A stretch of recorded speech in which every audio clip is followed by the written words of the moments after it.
A museum is like a collective living room where people then meet. In a museum or institution like ACCA, people take their time to bring themselves with the body and soul. So I try to give them different perspectives.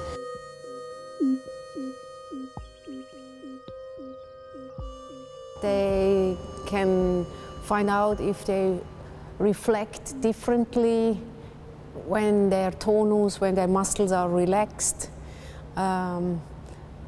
To use the three-dimensionality as much as possible. So strongly Juliana Engberg's idea which work where, and we worked on the plan and then together a choreography. First you're not completely immersed here.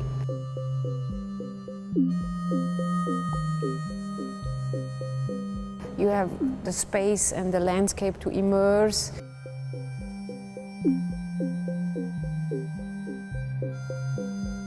Then you make a journey and then you fall out a bit in the last room. So we will see now if this choreography works with the people.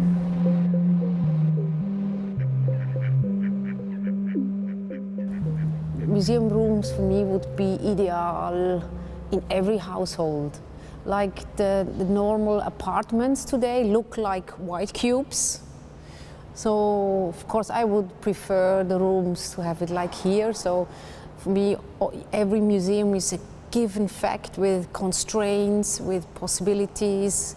And to go to the limit, what is possible in that time frame, in that physical conditions.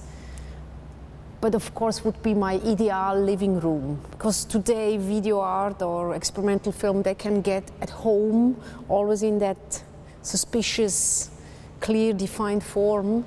And here in the museum's room, I can free the image and use it as wonder lights, not only telling about the content, but also mixing it with given light, with your body, with the rooms.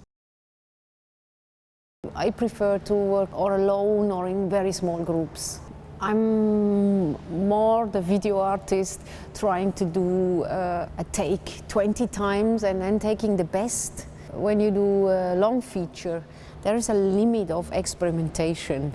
So we always had half the day was planned with shot, and the other half we could, in a way, try things. And if somebody had an idea, let's try it again, like this and this, this. So it's a very collective process. Like 50-50 prepared and 50 freestyle. As video is a very bad copy of our eyes, I never tried to show the reality, which is always sharper and more picturesque, but has these nervous inner world qualities to come closer to what I feel or what I propose. I mainly use, as you said, speed effects, variation in speed, but that's also something very natural. Sometimes a month can seem for oneself extremely speed up, and 1 year can be slow motion in memory, so time is not a given fact. And then I manipulate with the colors, but I always think I come closer to how it is.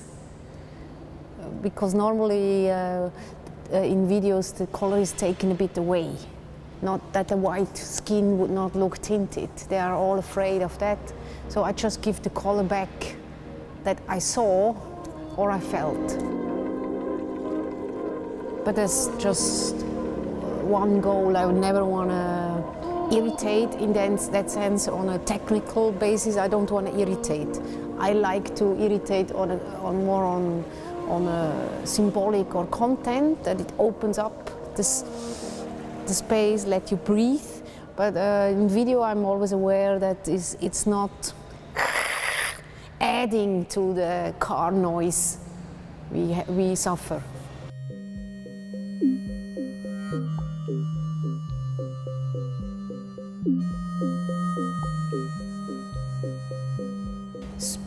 is linked to the size of the room. The bigger the projection is, the slower it has to go. Every projector is different, so I really like to adjust the colors on site, because every projector has a character, so it is never the same.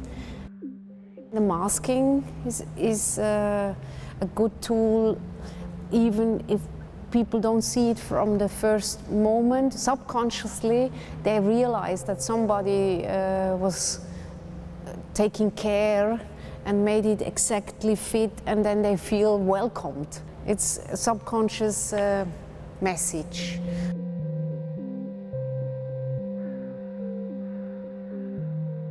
This is still standard definition, and the other is the sheeps are high definition. So it's 6 years old, and already our perception has changed. And the standard definition already looks a bit like aquarelle. It was a very cool development in the last 25 years I'm doing video now. Before it was one machine, one man. And the man tried to protect his knowledge. As today, if we have a question or anything, we go to the internet and we find other discussing, and this sharing of knowledge, this potentially democratic thing is super. Every machine is a mirror of the person who built it.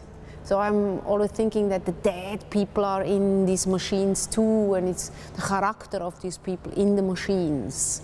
And they're still always very bad copies of a human brain. And not to just believe in it, but really use it and disturb it.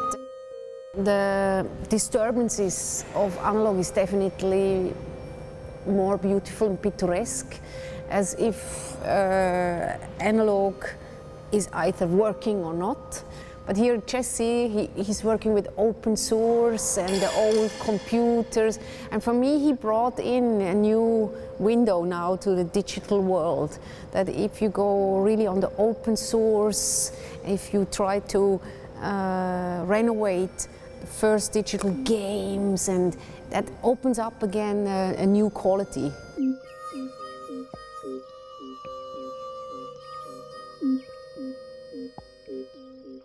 Here I liked the crew a lot at ACCA, how everyone was dedicated and full of humor, but professional. So I liked it a lot. I always think if you put 100 hours in 1 minute, then the person who sees this 1 minute gets 100 hours out of it.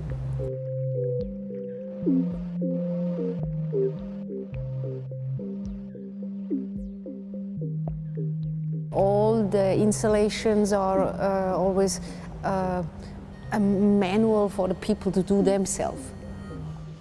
And I hope they go home and will lay on their backs and put their flat screens up on the ceiling.